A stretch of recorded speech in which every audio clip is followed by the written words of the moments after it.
clap. Alright everybody, hello. It's me, your boy, Rezo, or RezoTW, or fucking It's been a good while since I've done one of these, but welcome back to Ring of Honor 2017. For you lot, it's only been a week, but basically, it's been about a month and a half, probably been about a month since I've recorded one of these, so I do things in advance. It's the first ROH of, it's the first Ring of Honor of April 2017, so let's just jump right into it. We start today with a replay of the Adam Cole attack last week, and ends with a shot of him in hospital bed. The elements of the fact that Stephen Milne, that upstanding bloke, has given Adam Cole a notice that he'll either have to vacate his world title or defend it at an upcoming Ring of Honor event. Well, what else can I say?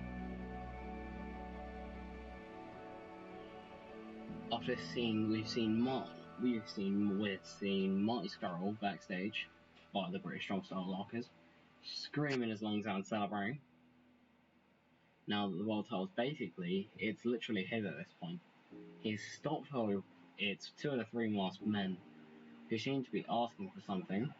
After more mumbling from Marty, the two men start throwing shots at him. We thought that they were the other members of British Strong Style. Why are they throwing punches at him? Trent Seven and Tyler Bate rush out of the locker and back him off.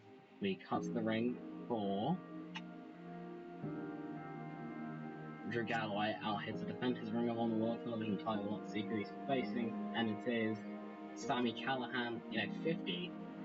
Good wrestling, decent heat, wrong way around. Drew Galloway defeats Sami Callihan in 15.03 spot drop. That's defensive at the 12.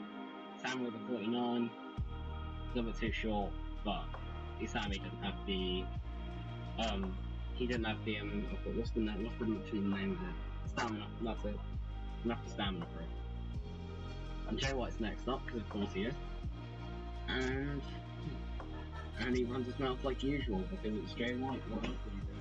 And I'm sorry if you lot can hear anything going on in the background, or like cars going by. Fun fact, it's 32 degrees here. We're going to die. So Marty can finally power to pick each other eyes in the autonomous no more, right? We can already put it in the books. Jay White's going to be Ring of Honor World Champion. You might have figured out from that segment that we've just seen, but those last men weren't the ones he thought they would. Obviously, I thought that would be obvious when two of the three signings he made were female. With how he treats Pete, Trent, and Tyler as Tilford success, it was pretty obvious they wouldn't notice, wouldn't it? He used Tyler to get to the final of that tournament, so they had the strength in the six-man match, and then got out of danger as soon as Pete Dunne was injured. He said he was on the recruitment process. They'll lose the six-man belts under his rule. Marty has no power anymore. Now watch me destroy this. Now watch me destroy this again. I don't know what I meant. This was written yesterday, and I'll be one step closer to my goal. Nothing left. Time to move on. In a good match, Jay White defeated Mike Bennett in 1936 for the missile kick. Mike with a 58, Jay with a 49. Good. Mike Bennett's getting better. His gimmick and can Alice work at ringside. Good. 2. Kenny King being backstage with a bamboo stick, searching for red tires, obviously. Comes across Stephen Milne. There's a bit of a confrontation. Stephen. Well, what that bastard said last week was true. But fucking, I can't speak. Was what that bastard said last week true about the priest? Stephen obviously replies, I don't think you want to know the real answer, Kenny, but if there's one thing I can ask you, please stop pacing around the lockers, you're creating a bad environment.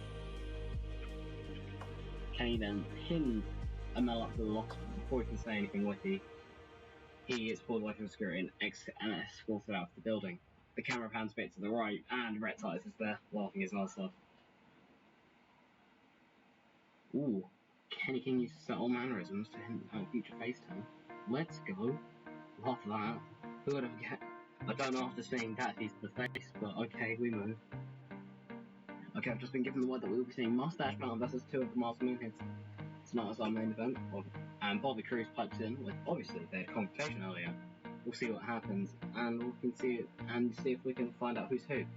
I have my guesses, but if I'm right, I'll ruin everything, so I'll keep it to myself.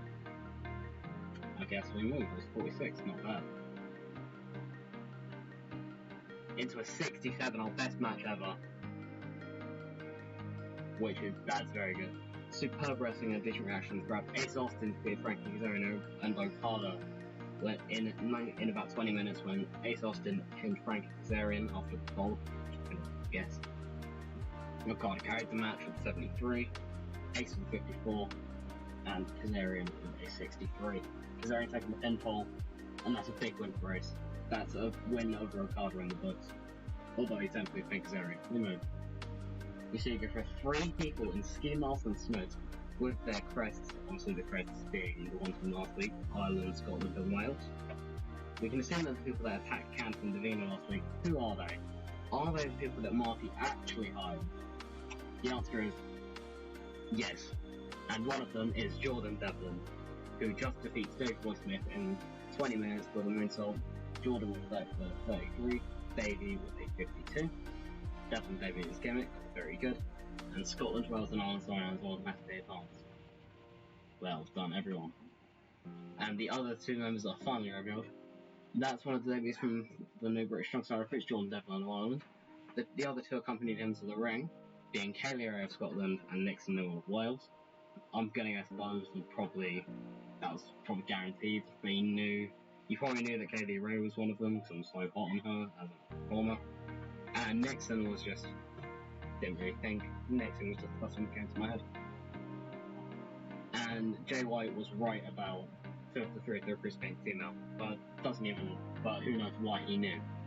Standing tall in the ring until the music of Candice LeRae hit, and she wasn't alone. Davina Rose and Candice LeRae stormed to the ring and confronted their attackers. Devlin got straight in the middle of it, and almost on time, Noel and Kaylee Ray left the ring as Devlin watched over their shoulders. Eventually, the ring was cleared and ready as we progressed to the main event, Mustache Mountain versus Masked Men. In the match, it is a 58, where the Masked Men defeated Mustache Mountain in points when Masked Man number 3 pinned Tyler Bate after a running front dropkick. Number 3 with the 77, number 2 with the 69, nice. Tyler Bate with the 38, what happened there? Who's off his game? Okay. And Trent with the 37. Well, when you're around people who are getting 77 to 59, it's gonna happen. We end the show with a 58. That is a lot better than I expected.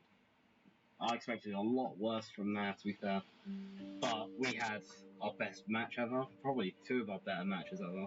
I think the only one that's ever gotten closer, I think the only one that was actually better than some of the matches we saw tonight were the one last week with number 1 and Adam Cole, even with Adam Cole's injury.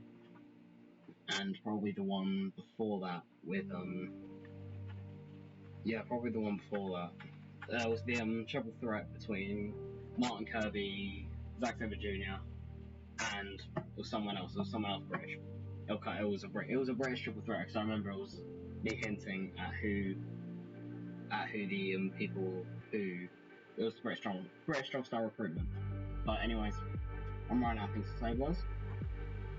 All I can remember is next week at approximately, come back here next week, 8 p.m. Come back next week at 8 p.m. British Standard Time. See another episode of Ring of Honor 2017. Until then, my lads, I've been Rezo. Thank you all for watching. Au revoir. Peace.